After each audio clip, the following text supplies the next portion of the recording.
Are the US capital markets losing their edge? It's a huge question with billions, literally billions of dollars on the line. Well, today we're going to unpack a fascinating piece of research from the University of Pennsylvania Law Review that gets to the bottom of a central mystery in global finance. And trust me, the answer is not what you think. Okay, let's dive right in. So, right at the heart of the US stock market, there's this massive contradiction. On the one hand, it offers this incredible prize to companies all over the world.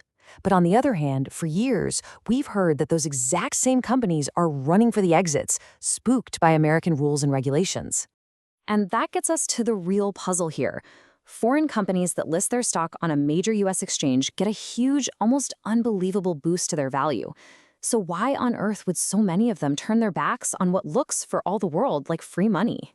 And look, the size of this prize, it's just staggering. Studies found that, at one point, foreign firms listing here got an average valuation premium of 37%.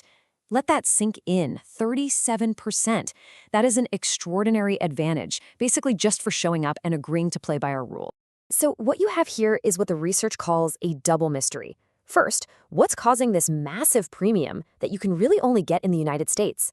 And second, why would any rational company, especially one that's trying to grow, just say no thanks? Now, the popular story, the one you always hear on the news, has a really simple answer. It's our fault. The narrative goes that these super tough US laws like the Sarbanes-Oxley Act are just too expensive and too much of a headache. They're scaring good companies away and hurting America's competitiveness.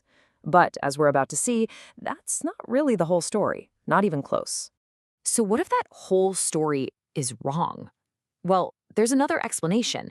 And the first big clue to solving this whole mystery comes from a really powerful academic theory called the bonding hypothesis. And it suggests that there's something much, much deeper going on here than just companies trying to avoid some extra paperwork. The core idea is actually pretty simple, but it's also profound.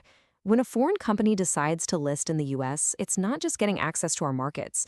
What it's really doing is voluntarily submitting or bonding itself to our much stricter legal and enforcement system. And that act alone sends this powerful signal to investors everywhere that says, hey, we're a high-quality company, we're trustworthy, and we're willing to prove it. So how does this bonding thing actually create all that value? Well, it breaks down into a pretty clear four-step process. A company lists in the US. Then it subjects itself to some really intense oversight from regulators like the SEC. That in turn earns deep investor trust.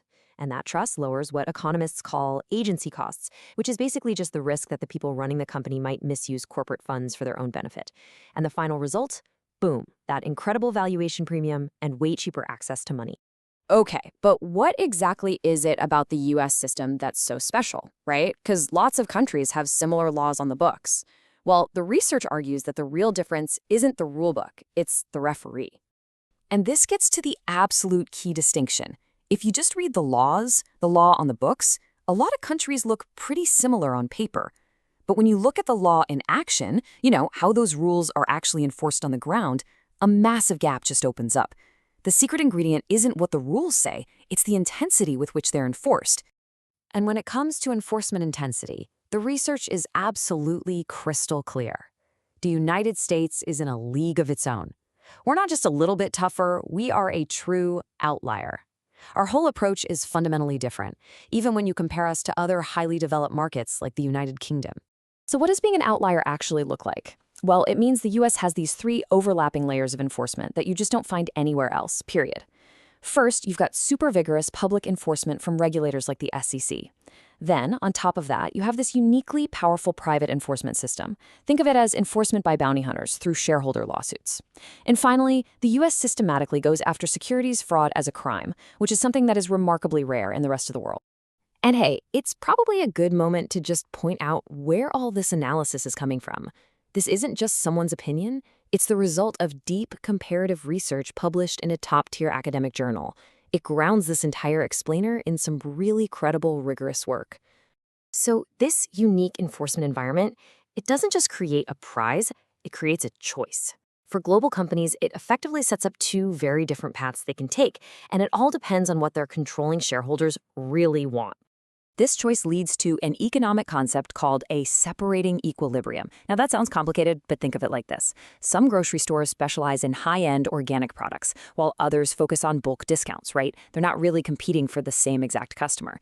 In the same way, global stock markets start to specialize. Different kinds of companies with different goals naturally sort themselves into the market that fits them best. So you end up with this fork in the road. The US path, with its tough-as-nails enforcement, it attracts high-quality firms that want that big valuation premium and are willing to accept all the scrutiny that comes with it.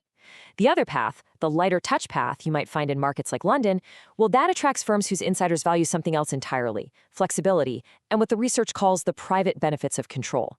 And that can mean anything from appointing your relatives to key positions to making business deals that benefit you personally, even if it's not what's best for all the other shareholders. All right, so let's tie all of this together. What's the ultimate takeaway from this whole global market dynamic? And what does it mean for that big debate about American competitiveness? And this brings us right back to where we started, to our original mystery. The so-called flight of some companies from US markets, it isn't a sign of failure. It's a feature. It is the totally predictable result of a market that has decided to specialize in high quality and high enforcement. The system isn't broken, it's actually working exactly as it's designed to, attracting one kind of company, and yes, pushing another kind away. And that leaves us with a final, and I think a really provocative question. It forces us to rethink what competitiveness even means for a financial market. Is the best, most competitive market the one with the most listings? Or is it the one that attracts the absolute highest quality companies in the world? Because this research suggests you can't always have both.